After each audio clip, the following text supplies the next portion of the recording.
and welcome to a new Getting to Know Japan webinar. Thank you for joining us, and a big thank you to our sponsor, the Japan Foundation New York, for funding this series and enabling us to put this on each week. Today, we are joined by Vice Admiral Yoji Koda, who will be presenting on the history of the Asia-Pacific War. Vice Admiral Koda is a graduate of the Japan Defense Academy, JMSDF Staff College, and the U.S. Naval War College. As a surface warfare officer, he took command of the JS Sawayuki, DD-125, the Destroyer Flotilla 3, and the Fleet Surface Force at Sea. His shore duty included Director General for Strategy, Plans, and Operations, Maritime Staff. He retired from the JMSDF as Commander-in-Chief, Self-Defense Fleet in 2008.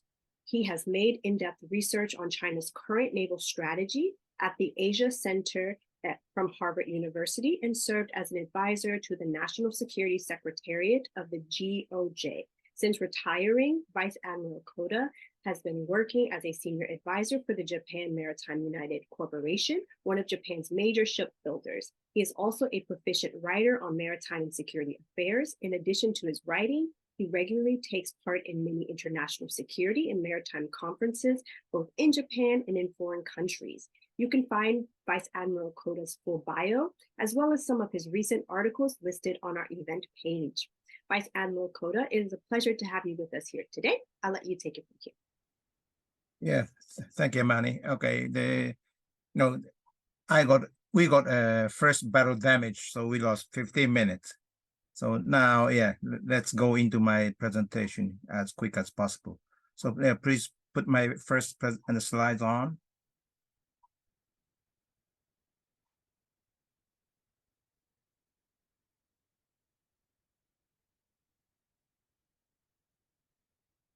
Okay, so today's program, the Getting to Know Japan and why Japan went into the Pacific War and why Japan lost. Of course, it's very easy, the difference of national power. But, it's still and there are so many books are written and also so many seminars and, the study groups for the war. But it's still, I think, worth, examining. So today, let me go quickly about the Japanese view. And there are three major subjects. One, the cause of the war from Japan's viewpoint, and Japan's security policy around that period, and the real progress of the war. And one, the advertisement was, I wrote the forward part of the Refighting the Pacific War, published from U.S. Naval War College, Naval Institute Publications, September 2011. And this is, like a kind of the virtual war refighting, but still it's worth reading. And today I went into the USNI, the homepage, and soft cover 2023 cost is $29.95. So, but I think my fourth section describes pretty well covers all of my presentation today. Next, please. Yeah, before I go into each specific subject, just I'd like to introduce some Japanese, the pre-war examination about the Japanese war or potential war against the United States in 1941. And Japanese government established the Soryoku-sen Kenkyusho. That's the Total War Research Institute in 1940-41. And government's estimate of the situation around that period is the total war with the United States would be unavoidable due to the Chinese conflict or Japanese conflict in China. So the government of Japan thought the government would need to prepare Japan for the total war with the United States that Japan had never experienced. And, Japanese government called for the best and brightest around that period, about 40 people, bureaucrats, research scholars, professors, and the service members. And they conducted about 2 months long war gaming in spring, summer 1941. And the result was very clear. Blue, means Japan. Japan gained victory and maintained war momentum in the first stage. Then blue started stalling in a prolonged war with the red. Red means the United States. And blue forces were defeated in every front by red forces. And war efforts of blue Japan became extremely difficult in the later second half of the war.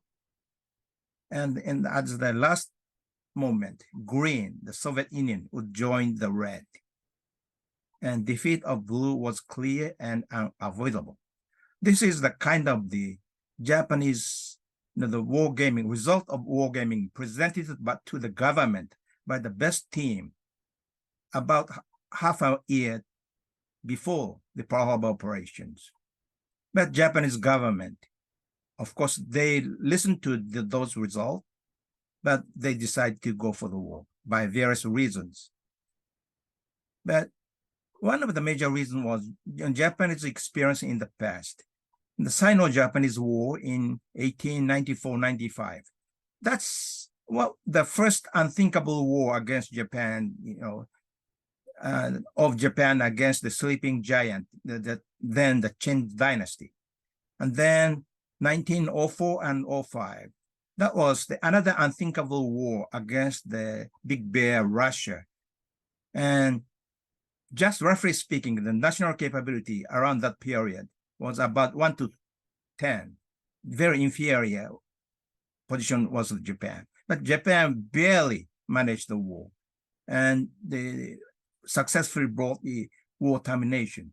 So maybe coming war with the United States would follow the same way. But if Japanese military and Japanese people dedicated everything, best effort for the war, Japan barely managed the war against the United States. And Japanese people never thought Japan would win the war, but manage the war. And based on that judgment, yes, we know we are in a very difficult position, but it's still for Japan to solve the Chinese issue. Japan decided to go for the war. Okay, and next, please.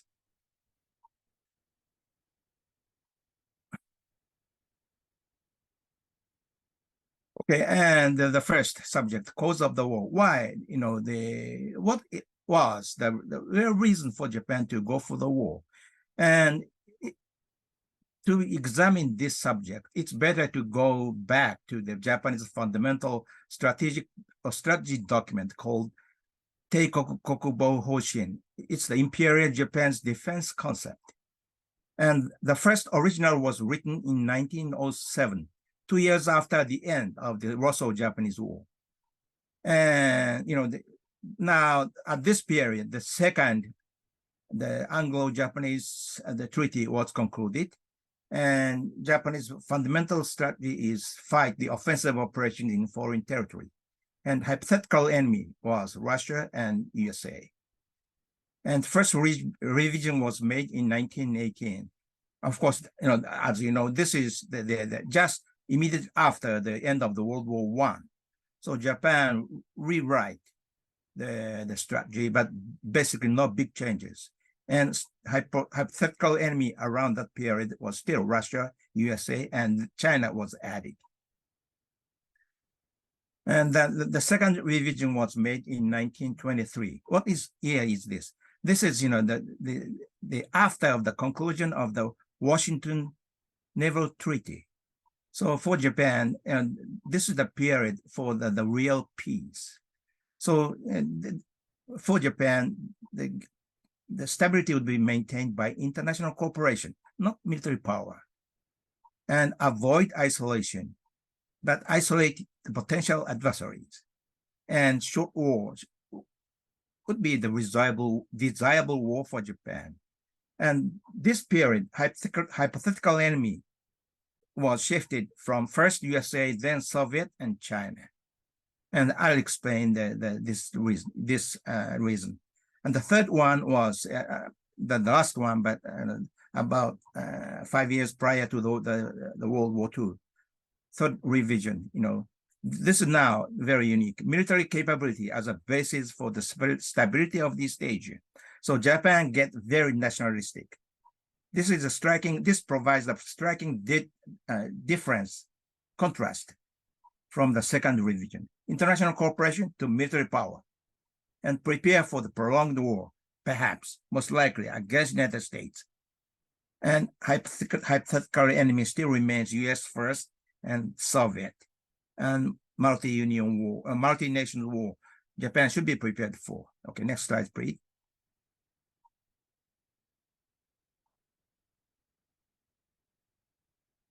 And why US and Russia for Japan? Still, please remember, this is the hypothetical war. And so Japan prepared the war against the United States and Russia, but Japan tried its best to avoid the war.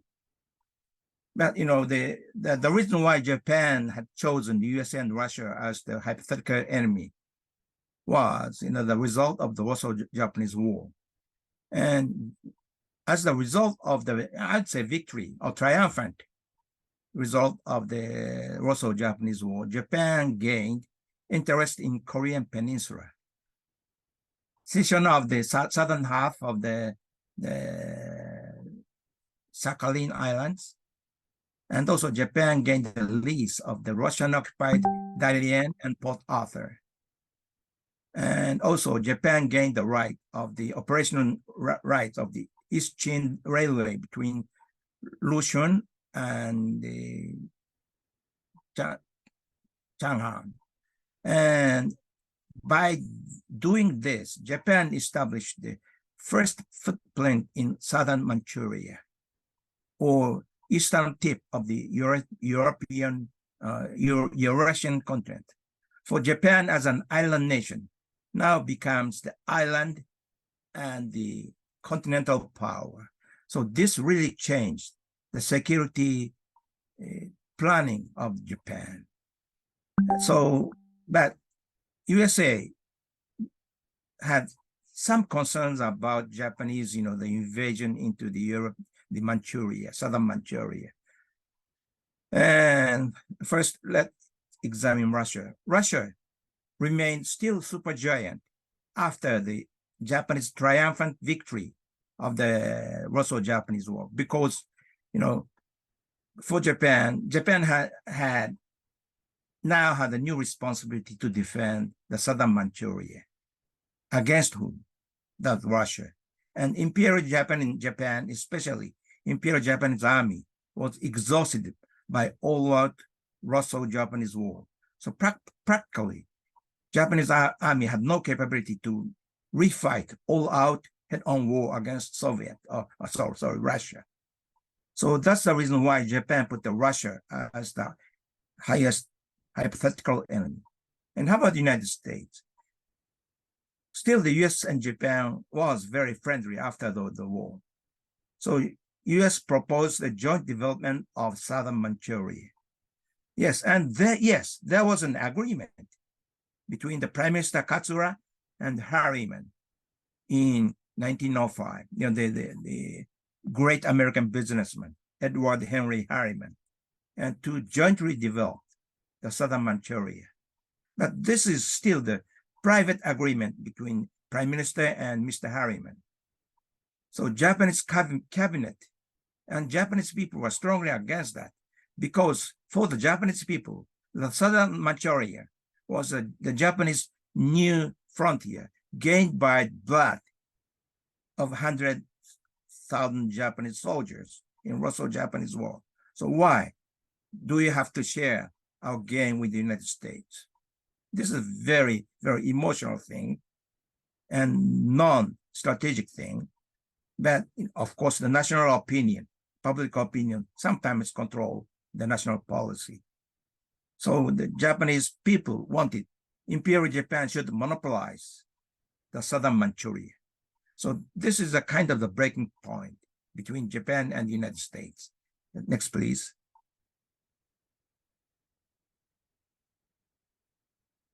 Okay, now, the progress of the Pacific War.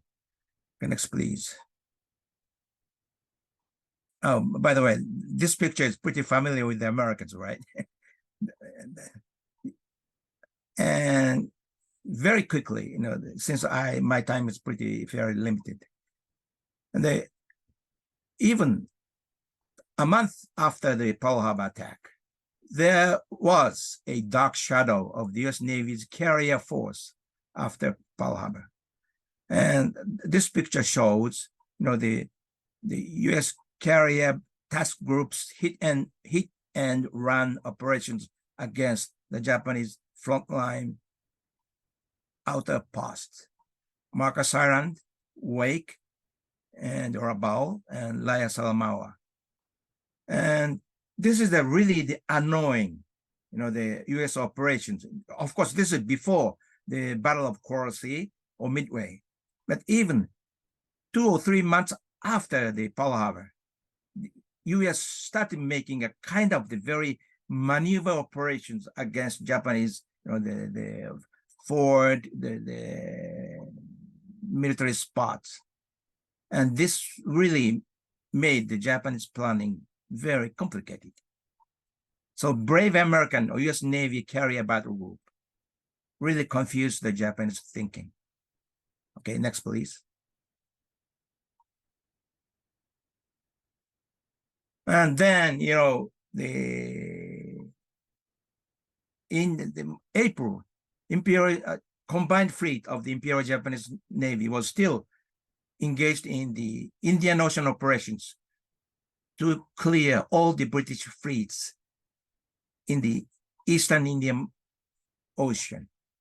And in this period, taking advantage of the absence of the Japanese or Admiral Yamamoto's carrier force, the Jimmy Doolittle made his first air raid against the Japan's homeland, even Tokyo. And this was really the game changer of the World War II. And the 18B 25 bomber, medium-sized bomber, launched from USS Hornet, attacked, bombed, raided the Tokyo. And now, Japanese Imperial Headquarters, that's the combined headquarters of Army and Navy, decided to make the Midway operations, and Japan lost. Okay, next slide, please.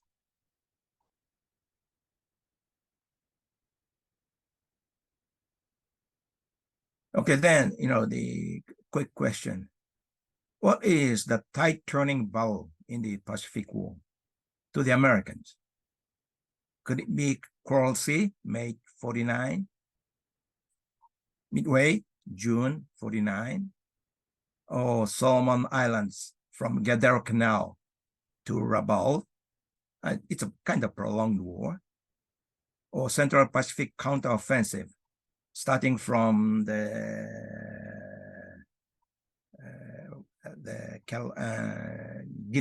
Gilbert Island, the Tarawa and Makin, November 1943 to June 1944. Or the Battle of Philippine Sea, June 1944, later Gulf, October 1944. And a submarine operation. This is also a prolonged war combat, but best operation would be 44 to 45, or mine operations in the last 6 months or 1 year period of the 44 and 45. But what do you think? What is the real tide turning battle in the Pacific War? Many Americans said Midway. Yes, that's true. Japan lost all 4 fleet carriers and lost war momentum practically. But still, Japanese naval aviation only lost 100 naval aviators. So Japan was able to keep on fighting next almost 3 years. So Japan combined fleet, or Yamamoto, had suffered a lot, but still, Battle of Midway was not the real killer punch against Imperial Japan. Rather, this is my observation, but 19 months operations in Solomon Islands from Guadalcanal Canal to the Japanese, the withdrawal from Rabaul was really killed the Imperial Japanese Navy. Of course, in a real, the fair point of view, all of these many combats and battles in the Pacific was the contributor to the U.S. total victory over the Pacific in 3.5 years. But if I were asked to pick up one, I do not hesitate to pick up Solomon Islands. Okay, next, please. I'm finishing now, so I still have some time. So you have plenty of time if you need. Yeah, but and this is my personal opinion.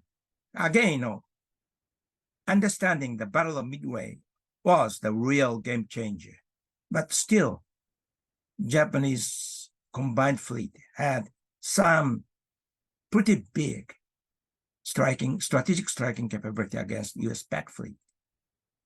But those remaining Japanese imperial combined fleet striking capability was practically knocked down in this 19-month period. The first phase was the battles around Guadalcanal that started from August 1942 to February 1943. February, Japanese army had withdrawn from the islands. But key was the loss of the number of the Imperial Japanese aircraft, 2,100. And next phase is the Northern Solomon Islands, from the Guadalcanal to the Bougainville. That started March and ended in November 43. And then followed by track Rabaul and track air raid. That happened December 1943 to February 1944. Of course, Imperial Japanese Naval Air Force especially fought very well and conducted waves of air operations against the very robust U.S. carrier air powers and land air powers. But during that period, the war really became the air attrition war, and Imperial Japanese Navy lost 9,700 aircraft. And eventually, in February 1944, Japanese naval aviation had withdrawn from Rabaul. That's the gateway to the south. The number of the aircraft left from Rabaul was 37 zeros, 14 Vals, that's 14 Val is the dive bomber, and 6 Kates, that's torpedo bomber, and 4 Bettys and 4 Judys, and that's a twin engine bomber, and 4 Judy is the reconnaissance aircraft. So only the handful had left in February 1944. And Japan lost almost 12,000 aircraft only in Solomons. And this really became the killer punch to the combined fleet and the Imperial Japan. And in addition to that, that was the Solomon Islands was the area of the destroyer force combats. And Japanese destroyers, out of 150, they lost 44. So when the real carrier battle force combats at the Battle of Philippine Sea happened in June 1944, Imperial Japanese Navy or combined fleet had very few escorting destroyers, and almost all the carrier aviators are rookie pilots. And flight hours are about 200 hours.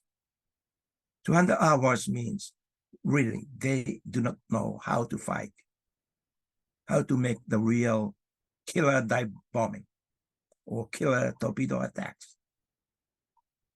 Except only the handful survived aviators from Pearl Harbor. So Battle of Philippine Sea was the real carrier against carrier battle. 9 carriers from Japan and 15 carriers from US, 450 naval carrier aircraft from Japan, and 900 carrier aircraft Japan. And that was total Japanese defeat. And the American naval aviator called that operation as the Great Mariana Turkey Shoot. Very humiliating terminology for Japanese, but this is the reality. But why?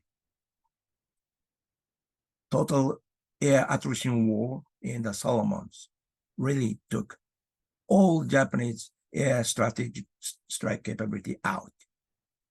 So this is my the conclusion. And then the next, please.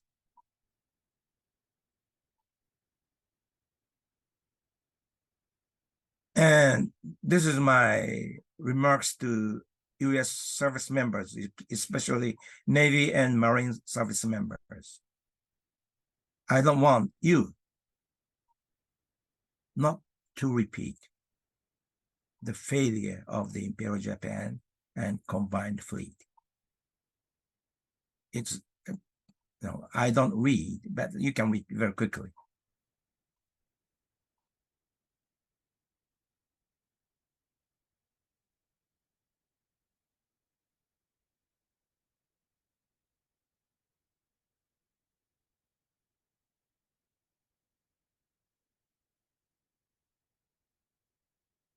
So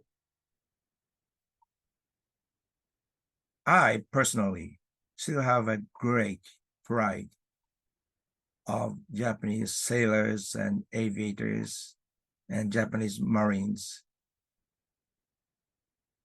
combats in the Pacific. But failure of developing the real strategy that really meet the then environment and upland that is pretty well developed against the real adversaries. You know, if those are wrong, brave sailors and naval aviators and Marines cannot make up those big failure. This is my conclusion. So, and I think my last slide, please. This is a picture I like. This is today. We are buddy. You know, so this is how we should work together for the future. Thank you very much.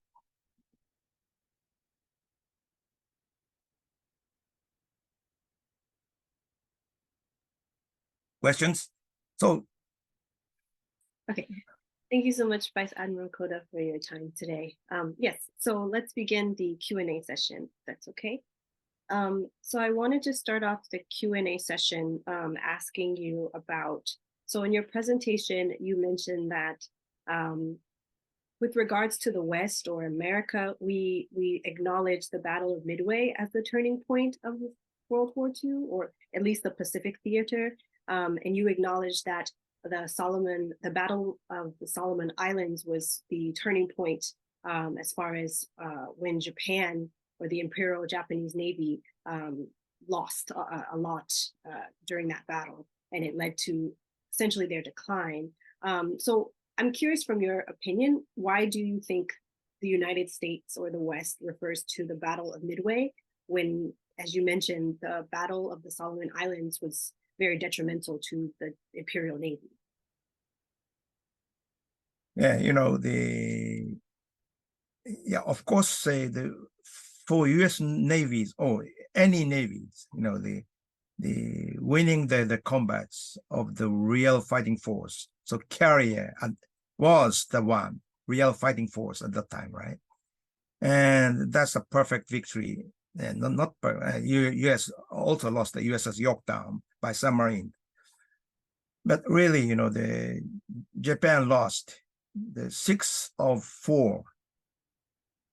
Actually, Japan only sent 4 fleet carriers to Midway, and all of them were sunk.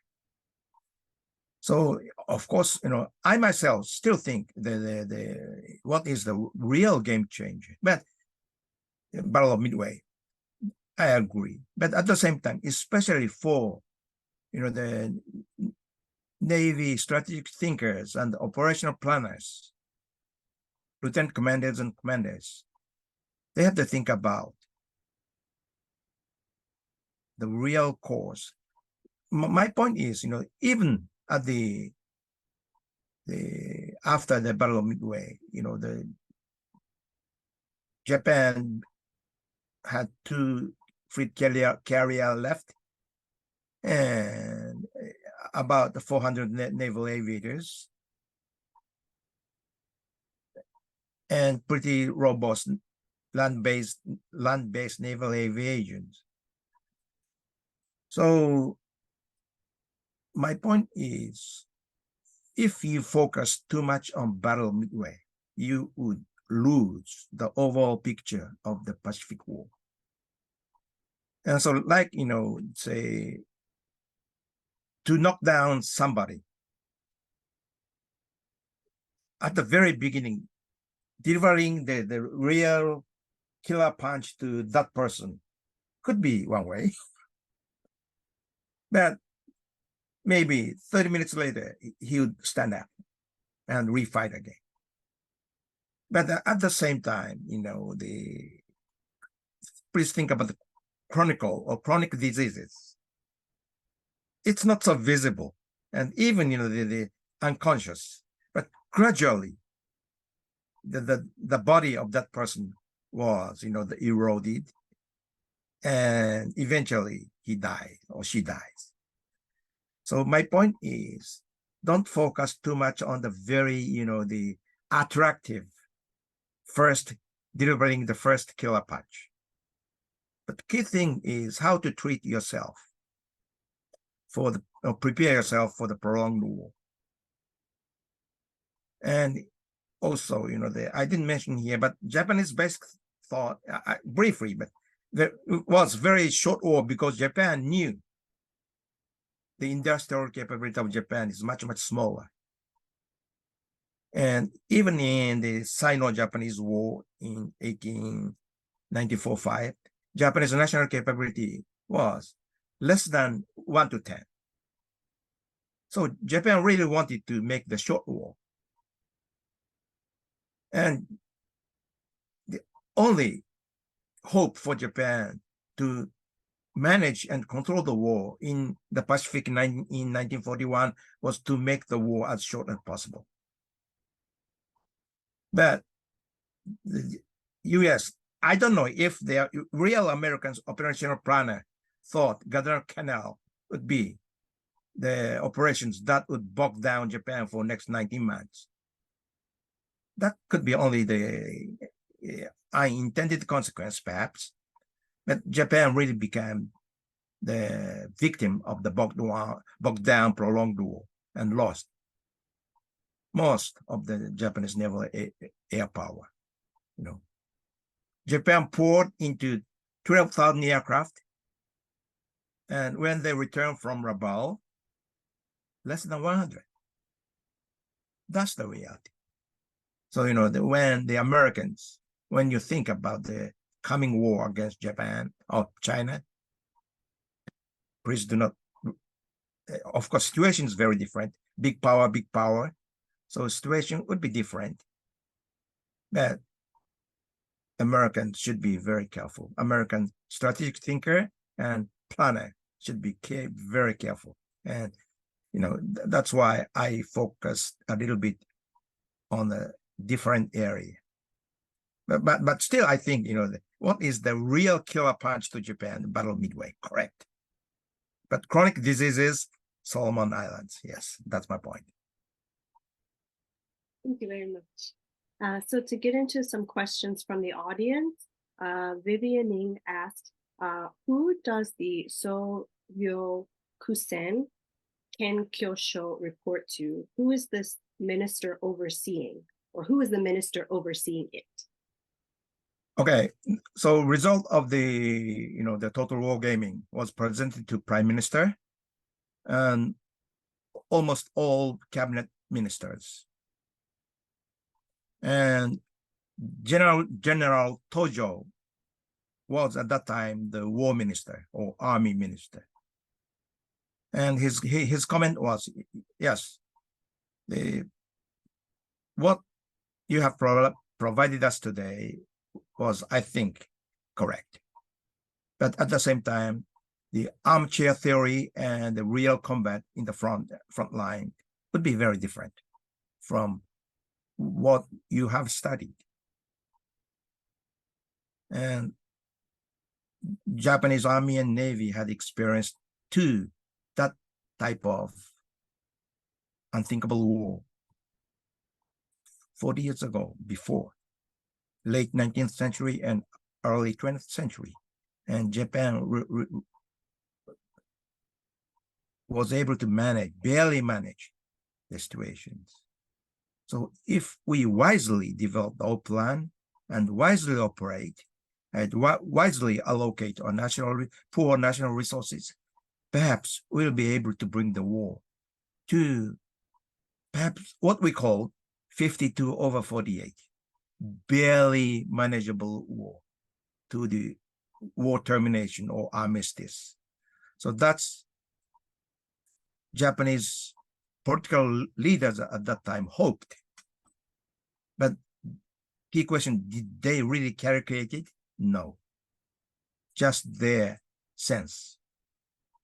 So, the best and brightest team, really, they forecasted almost everything except the Pearl Harbor operations and the atomic bombs. Other than that, they very accurately predicted. But unfortunately, I'd say, poor leadership did not listen to and did not pick up. So that is another lesson. How about Washington, D.C. today? Are they okay? Thank you so much. So Peter Greeley asked, what about Great Britain as a potential enemy? Okay. Of course, there are very long stories. So for Japan, the making the war against the United States alone was the best preference. But sooner or later, Britain would join. So one alternative is, okay, you may not believe, there are some minor opinions that Japan would make an alliance with Australia, with the British colony, to counter the British capability or intervention. So British is another factor, but Japanese estimate of situation at that time was British was too much bogged down in the war in Europe. So their resource allocation or military power allocation to the east or far east was very limited. So even the smaller combined fleet would be able to manage 80% against the United States and 20% to the rest of the allied nations, Dutch, and mainly UK and Dutch. So this is how Japan calculated. But yes, Japan did think about the Britain as a major factor.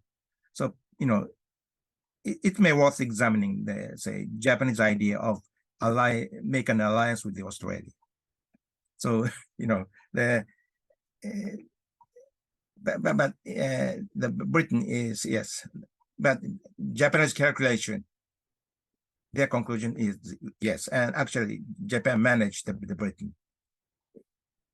When the Britain return was the late 1944. So, yeah. Thank you. So DK asked, could you please explain how the U.S. carrier fleet confused Japanese thinking? oh, they say Yamamoto knew the carrier was the major enemy.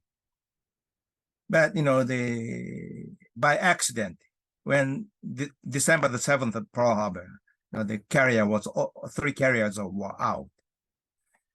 And now carriers, it's maneuverability. Really hit and run. So, today there, tomorrow somewhere else, and very difficult to predict. And, in early 1940s, there was no satellite. So really, finding where the US carriers are is the very difficult thing.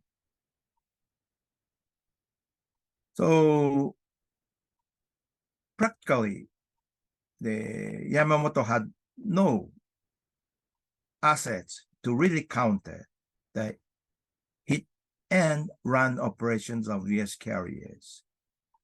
So when the Jimmy Doolittle raided Tokyo, Yamamoto called back all the Nagumo's carrier force to Japan, but too late. And carrier making 30 knots to the east cannot catch up. So that's an advantage of carriers. Yamamoto wisely took advantage of, but at the same time, Nimitz and Halsey and Jack Fletcher, they all knew the advantage of carriers and fast and using the aircraft and make a longer range attack and concentrating 200 aircraft. That's a huge power. So Japan had been annoyed. So, Yamamoto didn't tell the Japanese leadership, but Yamamoto was most afraid of the US carrier forces even before the Battle of Midway. That's why Yamamoto finally decided to go to Midway to lure out US carriers and take them. But actually he was taken. So that's what happened. Yeah. Vice Admiral Koda, I'm curious, for the sake of time, would it be okay, or do you have time to take a few more questions? Yes, ma'am. Yes, ma'am. Thank you so much. So the next question is a bit of a combined question between 2 audience members, Andre Zimmerman and Vivian Lee. So could you share your thoughts about why Japan entered the war, even though it was not certain of a victory in the long run? More specifically, the purposes of the war, for example, national survival, freeing of Asian people from colonial rule, for example. Yeah. Both, so initial objective of Japan is establishing impregnable zone by taking the European colonies in Dutch East India and the British colonies in the Singapore and to the Indian Ocean. So, and if, major practical objective of Japan is as a resource poor or resource nothing Japan, to secure the natural resources for national survival would be key. So Japan's idea is to establish that kind of the sphere of impregnable, even challenged by the US forces, but is to establish the impregnable nature, the annihilation of the US Pac fleet is one of the conditions, very important conditions for Japan to establish. So, Yamamoto tried to attack the Pearl Harbor at the very beginning of the war. But when the war started progressing and US made a little different, maneuvers coming from the south, using Australia as the stepping stones. Now Japan had to make another reactions that Japan did not thought of. So Now the new front was formed in the Guadalcanal and to the southern directions. Japan had to pour in its very limited resources. That should be preserved for the combat against the US pack fleet from the east. But Japan, poor country, had only one set of the naval aviation. The only way for them to respond to the Allied counterattack from south, Japan had to pour almost all the resources to the south, then annihilated. So when the US real carrier forces come from the east, Japan had nothing. And that's one thing. And second thing is, of course, any national leaders needs to have a very good psychological rationale to convince the people to keep on fighting, to justify their fight or war. And for the Imperial Japan, that is the war to liberalize the European colonies in the today's term, the South China Sea area. So Japan really established the one political objective, and the another one is the practical objectives to get the natural resources. And that went pretty well in the very beginning, first 6 months. But even that first 6 months, US carrier task group really made a kind of the annoying bad things against Japanese maneuvers. That's what I think, yes. Thank you very much. So Catherine Mazur asked, could you suggest when Japan should have surrendered? Okay, this is another key thing for Americans, okay? Americans never thought, American in 1930s and 40s, they, in general, they do not understand the Japanese culture and mentality very well. So when the President Roosevelt decided to send the US pack fleet from California to Hawaii in 1940 to deter Japan. Okay, this is the American thinking. But for Japan, be deterred by stronger adversary is the last thing for Japanese samurai to do. It is regarded as a coward. Hey, I a samurai. If you see enemy, whatever larger or smaller, do and fight them. This is the Japanese culture. So in 1930, late 30s and 40s, deterrence against Japan means nothing. So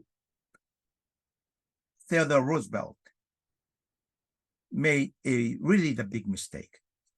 So Japan never stopped Japanese maneuver in the China or Manchuria. So of course, as an hindsight, or the Western lens, perhaps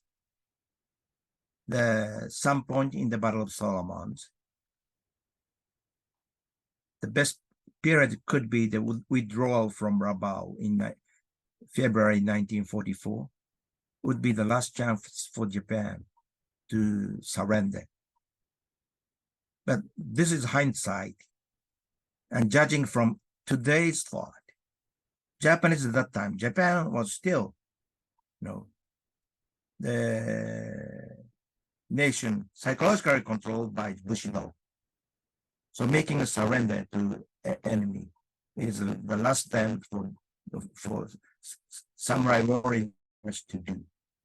So the practical answer could be most likely the February 1944, when Japan had withdrawn, or Japan lost all the Solomons to the Americans. And another thing is, would the President Roosevelt would agree that? Maybe not, because President already at that time started seeking the unconditional surrender of both the Hitler's Germany and Japan. So Americans would fight to the end. So that's a good question. And then now, okay, the thing is, what the Americans should do when America fight against totally different a nation with totally different culture, like China or Japan in 1940. The response, especially in the war breakout, after the war breakout, the response, the reaction of your enemy country would be very different from what you predicted. So Americans, especially planners, strategic thinkers and planners, should always keep on thinking about how the China will react. China would not maneuver as you want. 180 degrees different maneuvers you may encounter. So you need some very good operational flexibility and real fighting capability. And in World War II, 1943 and 44, the United States of America at that time had both the flexibility and national power. And how about today, China? I'm not saying that go to war now, that US has to prepare for those situations. Okay. I hope you understand my point here. Thank you so much. Maybe this might be the last question. Maybe. Sure. So Hughes Canale, sorry if I mispronounced the name, but given the losses suffered at Midway, could Japan have won the Solomon campaign? What could they have done differently at the operational and tactical levels?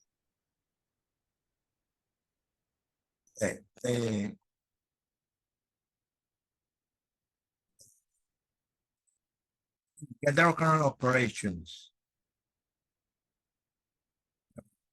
Japan's, I'd say, underestimation of the US forces. So Japan, that's August 1942. So 2 months after the Midway, to the next March. So Yamamoto and the Imperial Japanese Army, they thought it would be piece of cake to retake the US Guadalcanal from US landing forces.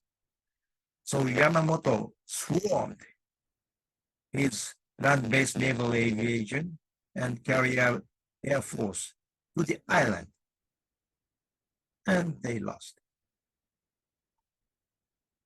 because the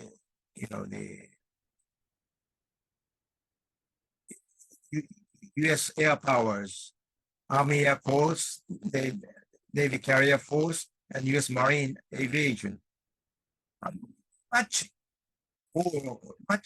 stronger than Yamamoto's estimate. So Japanese fought very well, but also so many aircraft with experienced aviators were shot down and lost. So if Yamamoto carefully, or Imperial Army too carefully collected the information and intelligence and assess the enemy capability, that would be a little different way of Yamamoto's, the operations. And Yamamoto could have delivered much larger casualty against US forces with much fewer loss, based on the good intelligence and good judgment. But Japanese problem is, the always make light of the intelligence. And okay, Americans, easy. Okay, they dance and they kiss and very weak, they do fighters ethos. And Japan's a very well trained combat machine. Go and take them. We'll win in 1 week. No. So really,